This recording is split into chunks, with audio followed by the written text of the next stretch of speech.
Hi guys, welcome to my channel. Today we are going to create a simple chatbot using HTML, CSS, and JavaScript. Punta po tayo sa file at mag-create ng panibagong file. Yan po, click yung new. At ang name ng file natin is chatbot kasi chatbot din yung gagawin natin ngayon.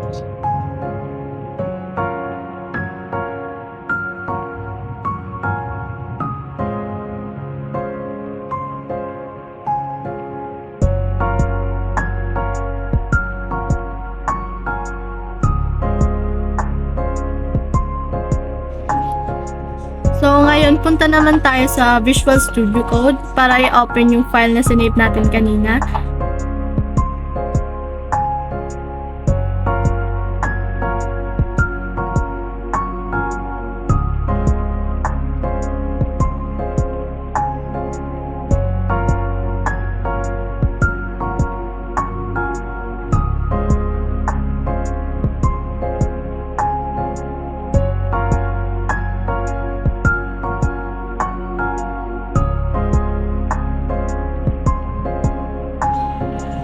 Ayan po, gagawa tayo ng tatlong file, which is yung index.html, style.css, saka script.js.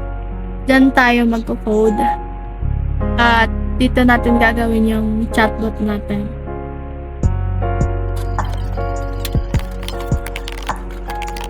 Okay po, mag-code na tayo.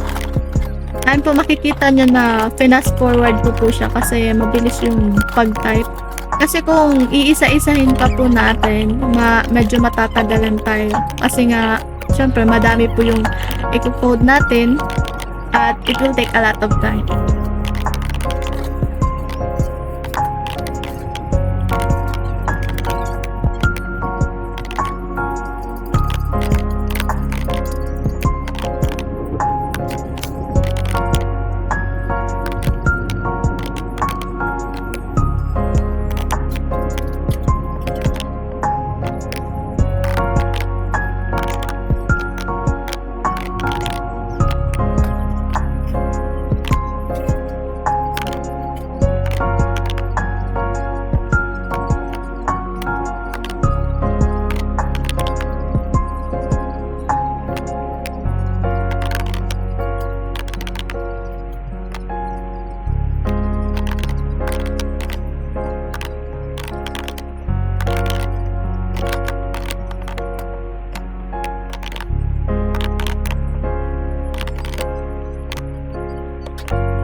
Fast forward na po natin. Ito na po yung natapos nating code sa tatlong file na yan, sa HTML, CSS, tsaka JavaScript.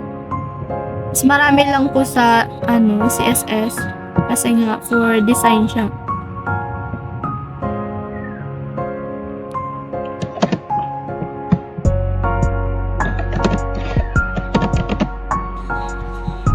And of course, huwag kakalimutang i-save bago i-run.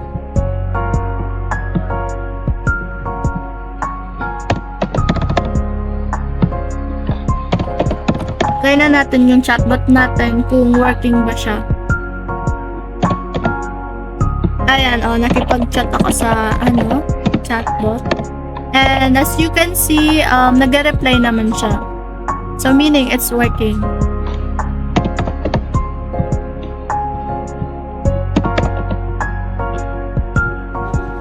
Sa color naman ng chatbot nyo, pwede nyong palitan kung anong gusto nyong color. Pinili ko lang yung color green kasi favorite color ko siya.